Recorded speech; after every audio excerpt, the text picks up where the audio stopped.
any sustained change has a consistent influence behind it. If you want to change your health, how consistently in the last month have you been exercising, getting enough sleep, eating the right things, and hydrating and all the things that lead to good health? If you want to change your career, how consistently have you been building the skills and competencies and achievements needed to get promoted or to have a bigger impact in your market? Or how are you adding value and solving problems on a consistent basis in the last month? And again, if you want to change how you feel every day in the last month, how often have you meditated? How often have you done something that you absolutely love just for the joy of it? Have you created art or crafted something out of nothing? How have you connected with your community in the last month?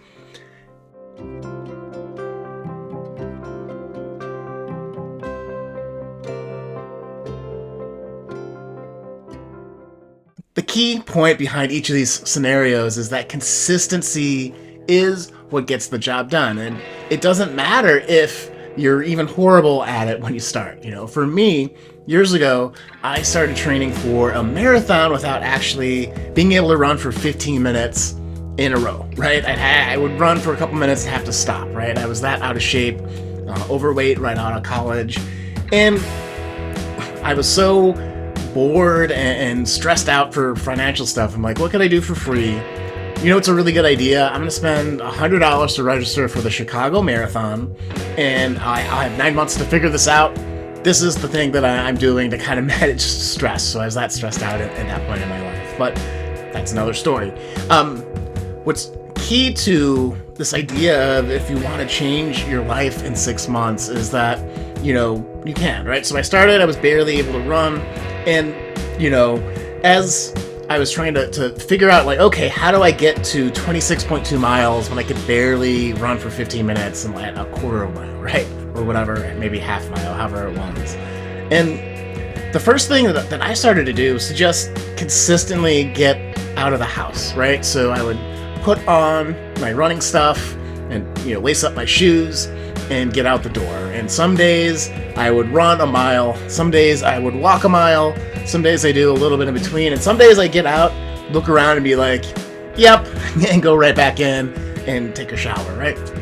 But what that did for me was it made it easier when I figured out the second half of, what was the plan to run 26.2 miles in 6 months. And that was a book from Hal Higdon called How to Train. And that was really good because it had mileages every week, and I can go into that. But after 8 months of following that plan, 6 months after that plan, I was running, tens of miles. But I had a 20-mile practice run before the Chicago Marathon in 8 months. And it all happened because I was consistently waking up every day and running or doing something running related to help me survive that race. So how did I get from running 15 minutes at a time to running 20 miles over the course of 3.5 hours over 8 months? It's consistency, right? But how can we maintain that discipline, that showing up, wherever we are in our life, to make sure we have that change, right?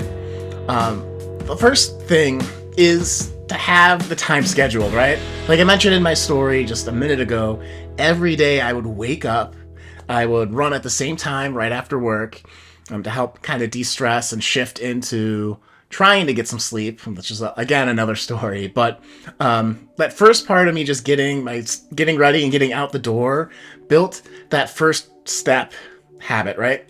Of, okay, I had to show up. And if I showed up and didn't do anything, that was fine early on. But, that consistency for a month of doing that and running as much as I could or felt like helped me show up when I had to run 3 miles to start that training plan, right? And that leads to the second point is know the plan, right? Nothing kicks the motivation out of people than trying to figure out what you need to do when you need to do it. And why is that? Well, for me, if I didn't know the route I was running or how long I needed to run, and it was time for me to get out the door, and I'm like, oh, I got to do some research. What that ended up happening is inevitably there'd be a cat video involved. 9 hours go by, the sun's gone, and so was my motivation. And so having that everything pre-planned. Like when I got into the habit of every Sunday being like, okay, here's my mileages. How am I going to run my routes to get the mileages that I need in that particular example? Okay, now that I know what I need to do this loop 2 times, or I need a new loop to do it once that's about the same mileage. Okay, I'm good to go. Get out the door, out the schedule time, knew how long I needed to run or where to go, good to go, right? So you might be thinking like, well, Sean, like, how do you deal when you don't want to get up off the couch and go run, or, you know, take that class or do that extra thing for work that you know will help you build your career? Well, that's why you need this third point, which is called the mantra of intent. And what that is, it's just your important why for doing what you got to do. So with the marathon training, especially early on, when I'd be like, you lace up or think about getting ready and I didn't want to, I'd be like, okay, like, I signed up for the Chicago Marathon. That's 26.2 miles. I'm going to run it, so I don't want to die during this race. So my mantra was, let's not die during the race, which is pretty high stakes, I guess. But it got me to be like, okay, let's get up, let's get going. I don't want to die. I want to prove that I can do this to myself, or do this for myself. I guess do it to myself too. Marathon training's kind of brutal, but that mantra got me into action. So if you are trying to make a big change in your life, what's your mantra? Like, what's your guiding principle? What's the reason for you doing it? And how can you make that a trigger when you feel that resistance to say, oh, let's not die. Let's get going so I can make this, right? Super, super motivational and important. Let's see. Fourth point is to stagger progress, right? So the genius of Hal Higdon's book, How to Train, was the staggered progress. So it'd be like taking 2 steps forward, half a step behind, right? And that became such an important psychological win during that training time, because, you know, if in a 3-week period, you'd have 2 long runs and then like a rest week. So you might run for your long run 5 miles week 1, then you might do 6 miles week 2, then a week 7 you do 4, right? So you're doing less miles, but for someone that couldn't run for 15 minutes, it's still, 4 miles is still a lot, and it seemed a lot easier than 5 or 6. So you do that, shorter run, your body kind of recovers and is acclimating to the running, and then the next week you're doing 7 miles and then 8 miles and you're dropping down to 5, and you're like, 5's no big deal. So having those planned, like, pushing the edge of your ability, and then something that's easier to kind of regroup and recover is super important when you're doing any type of change. And it feels really good when you're like, oh, this is an easy, like, 10 miler, when 10 miles was so far away from you at that moment in your life. Then the 5th thing to remember is to do an easy win and then add, right? So I talked about that first month of just showing up, ready to run, and then doing the best that I could. That built the habit of, as soon as I got home, put on my clothes, got out the door, and then it was, in action in my fitness plan. And so there's got to be these easy, tangible wins that give you a little bit of momentum. So anytime, it's much harder to, not do the run when you're ready at the starting line in your neighborhood when you got to go run, versus thinking about how tough it's going to be when, it's cold out and home's warm and all that kind of stuff. All the distractions can get to you. But if you're like, okay, like, all I have to do is get to the first step, and that's a super easy thing to do, where it's like, I don't even have to run. Like, I just had to show up. That was an easy win. Then again, you have that inertia and you're like, well, I should at least try to run, right? I don't really want to, but I'll start. And then before you know it, you've run, 5 miles, 3 miles, however long it was that day. So if you want to change your life in 6 months, you need consistency and discipline in the things that are going to help propel you forward.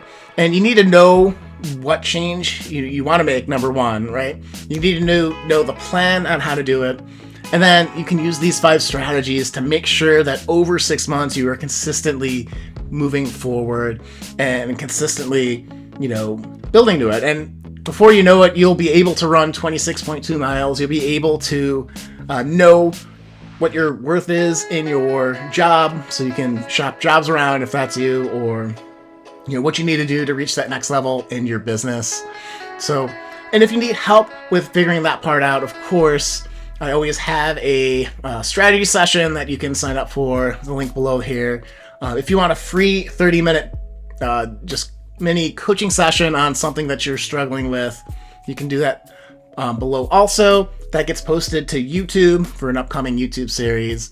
So that's why that's the free option. You can also get an hour strategy session with me for $99 below here. But yeah, so that choice is up to you if you need that extra help. If you're enjoying these videos, just let me know. Comment below wherever you're watching this, on the blog or whatnot.